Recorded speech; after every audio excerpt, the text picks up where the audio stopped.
현대건설이 메가와티를 선택한 이유는 단순히 강한 공격수 한 명이 필요해서가 아니었습니다. 진짜 핵심은 15만 달러짜리 아시아 쿼터 한 장으로 우승 확률과 흥행성, 동남아 시장성까지 동시에 사려는 결정이었다는 점입니다. 2026년 5월 11일 현대건설 힐스테이트는 인도네시아 국가대표 출신 아포지 스파이커 메가와티 퍼티위를 영입했다고 발표했습니다. 이 발표가 나온 순간 V리그 여자부의 시선은 곧바로 수원으로 쏠렸습니다. 왜냐하면 메가와티는 이미 한국 무대에서 검증이 끝난 선수였고, 동시에 몸값 이상의 가치를 만들어낼 수 있는 아시아 쿼터 최대어였기 때문입니다. 가장 먼저 봐야 할 숫자는 연봉입니다.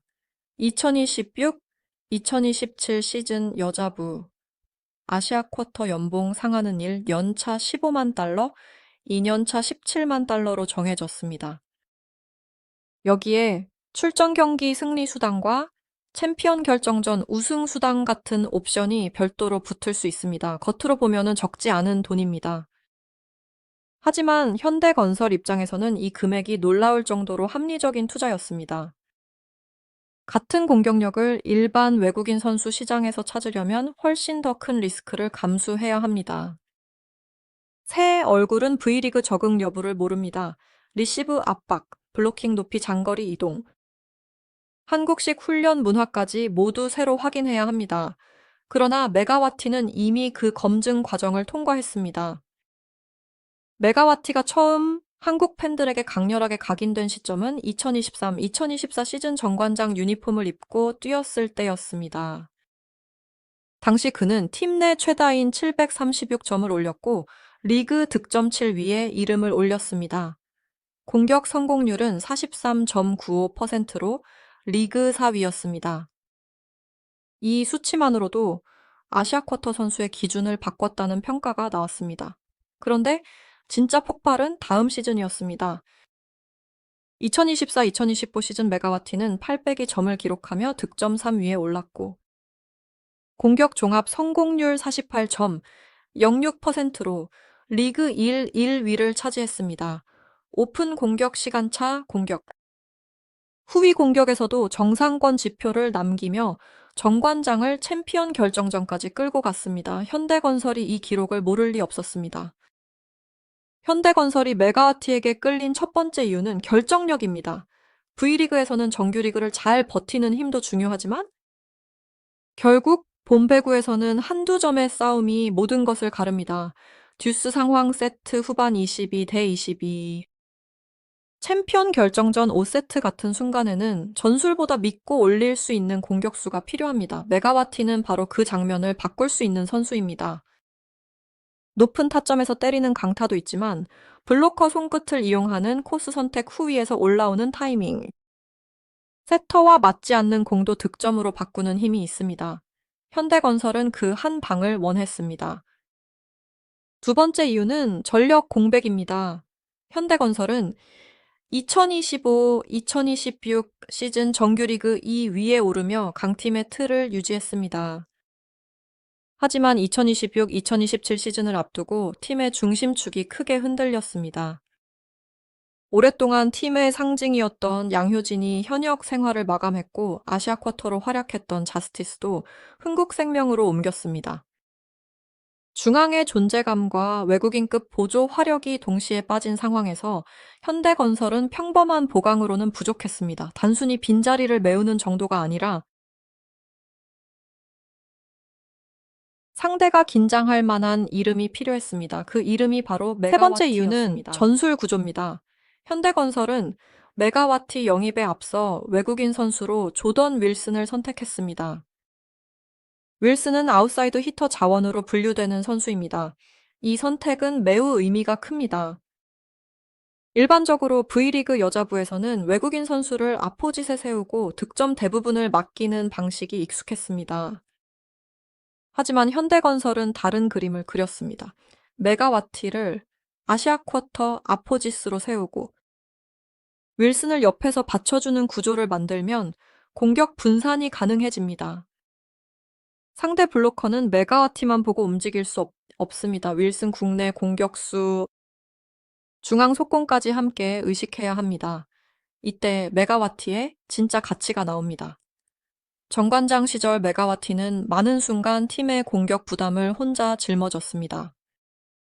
상대 블로커가 알고도 막지 못하는 장면도 있었지만 반대로 체력 부담과 집중 견제도 컸습니다.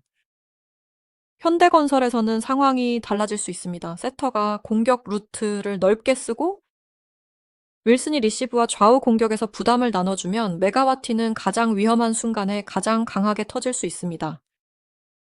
다시 말해 현대건설은 메가와티를 몇 세트 모든 공을 때리는 선수로 쓰려는 것이 아니라 승부처에서 상대의 숨통을 끊는 결정적 카드로 쓰려는 것입니다. 물론 이 선택에는 위험도 있습니다. 가장 큰 변수는 무릎입니다. 메가와티는 인도네시아와 해외 리그를 거치며 무릎 통증 문제를 안고 있었다고 알려졌습니다. 한때 V리그 복귀가 어려울 수 있다는 전망도 나왔습니다. 무릎 양쪽에 돌출된 뼈가 근육을 자극해 통증을 만든다는 진단이 전해졌고 치료와 관리가 관건이라는 이야기도 있었습니다. 현대건설의 결정은 더 큰 관심을 받았습니다. 몸값이 문제가 아니라 몸 상태가 진짜 변수였기 때문입니다. 하지만 강성형 감독은 직접 확인을 선택했습니다. 2026년 5월 12일 전후로 전해진 내용에 따르면 강성형 감독은 메가와티를 직접 만나 몸 상태를 확인했고 큰 문제가 없다는 판단을 내렸습니다. 수술 이야기가 있었지만 심각한 수준은 아닌 것으로 보고 비시즌 동안 관리가 잘 이루어진다면 새 시즌을 정상적으로 소화할 수 있다고 본 것입니다. 이 대목이 중요합니다. 현대건설은 영상과 기록만 보고 계약한 것이 아닙니다. 감독이 직접 선수의 몸을 보고 표정과 움직임과 의지를 확인한 뒤 승부수를 던졌습니다. 그렇다면 모두가 놀란 몸값의 실체는 무엇일까요? 표면적인 몸값은 15만 달러입니다. 하지만 실제 몸값은 단순 연봉이 아닙니다. 메가와티가 가져오는 가치는 4가지입니다. 첫째, 이미 증명된 득점력입니다. 둘째, 한국 리그에 적응한 경험입니다. 셋째, 인도네시아 팬덤이 따라오는 흥행성입니다.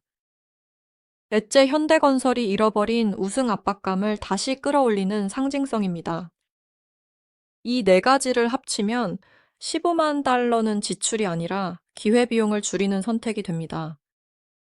특히 인도네시아 팬덤은 무시할 수 없습니다.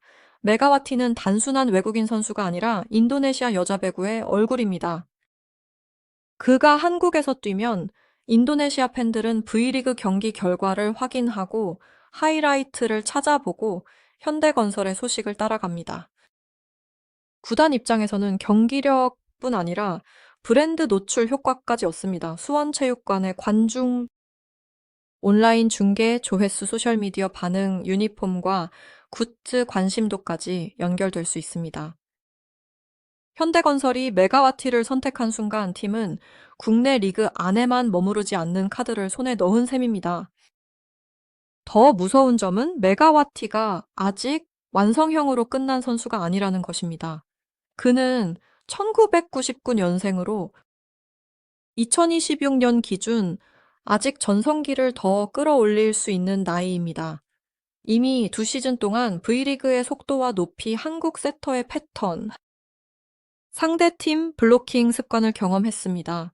첫 시즌에는 736점, 두 번째 시즌에는 802점으로 올라섰습니다. 이 상승 곡선이 현대건설의 조직력과 만나면 더 큰 폭발이 나올 수 있습니다. 그래서 다른 팀들이 긴장하는 것입니다. 새로운 선수가 무서운 것이 아니라 이미 무서웠던 선수가 더 좋은 환경으로 들어간 것이 무서운 것입니다. 현대건설의 계산은 분명합니다. 메가와티가 건강하게 시즌을 시작하면 팀은 초반부터 강한 공격 정체성을 가질 수 있습니다. 세터는 흔들릴 때 올릴 확실한 선택지를 갖게 되고 국내 선수들은 상대의 견제가 분산되면서 더 편한 공격 기회를 얻습니다. 반대로 메가와티가 컨디션 관리에 실패하면 리스크는 커집니다. 무릎 상태가 완벽하지 않으면 점프 높이와 착지 안정성 후위 공격 빈도, 긴 랠리 후 결정력에 영향을 받을 수 있습니다.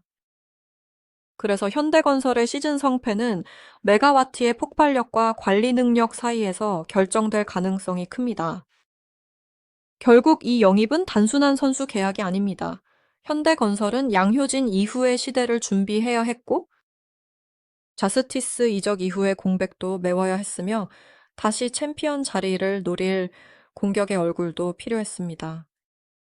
그 모든 조건을 한 번에 만족시킬 수 있는 선수가 메가와티였습니다.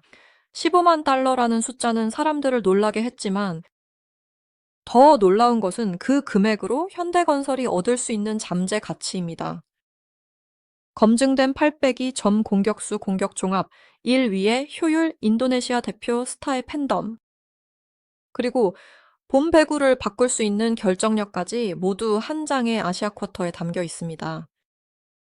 여기서 현대건설의 선택이 더 날카롭게 보이는 이유는 경쟁 구도의 변화 때문입니다. 흥국생명은 여전히 강력한 우승 후보이고, 정관장은 메가와티가 빠진 뒤에도 기존 전력의 재정비를 노리고 있습니다. IBK 기업은행 GS칼텍스. 한국도로공사도 새 시즌 외국인 조합에 따라 언제든 상위권을 흔들 수 있습니다. 이런 판에서 현대건설이 평범한 아시아 쿼터를 선택했다면 출발선부터 공격 무게감에서 밀릴 수 있었습니다. 그래서 현대건설은 안전한 보강보다 확실한 이름을 골랐습니다. 상대 코트가 이미 알고 두려워하는 선수, 감독들이 블로킹 전술을 따로 준비해야 하는 선수 팬들이 영입 발표만으로 반응하는 선수가 필요했습니다. 메가와티의 존재는 경기 전 분석표부터 바꿉니다. 상대팀은 서브 목적지를 다시 정해야 하고 블로커 배치도 다시 계산해야 합니다. 메가와티가 전위에 있을 때와 후위에 있을 때 수비 위치가 달라지고 세터가 어느 타이밍에 공을 뺄지까지 예측해야 합니다. 이 과정에서 현대건설의 다른 공격수들에게 틈이 생깁니다. 중앙 속공이 한 박자 빨라지고 왼쪽 공격수의 1대1 상황이 늘어납니다. 강한 선수 한 명이 들어왔을 뿐인데 팀 전체의 공격 효율이 함께 올라갈 수 있는 구조입니다. 또 하나 중요한 부분은 압박감에 대한 내성입니다. 메가와티는 정관장 시절 이미 뜨거운 관심과 집중 견제를 경험했습니다. 인도네시아 팬들의 기대, 팬들의 관심 상대 팀의 분석, 포스트 시즌의 긴장감까지 겪었습니다. 현대건설이 원하는 선수는 숫자만 좋은 선수가 아니라 큰 무대의 공기를 아는 선수였습니다. 본 배구에서 팔이 굳지 않고 관중의 함성 속에서도 스윙을 끝까지 가져갈 수 있는 선수.